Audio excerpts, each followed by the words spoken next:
Salam Media Sriwijaya.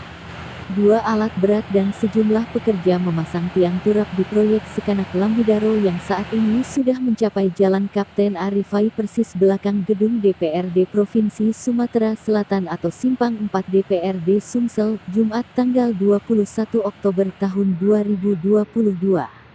Balai Besar Wilayah Sungai (BBWS) Sumatera 8 melanjutkan restorasi Sungai Sekanak Lambidaro Palembang tahan kedua ini di fase sepanjang 1,3 km hingga ke simpang DPRD Sumsel.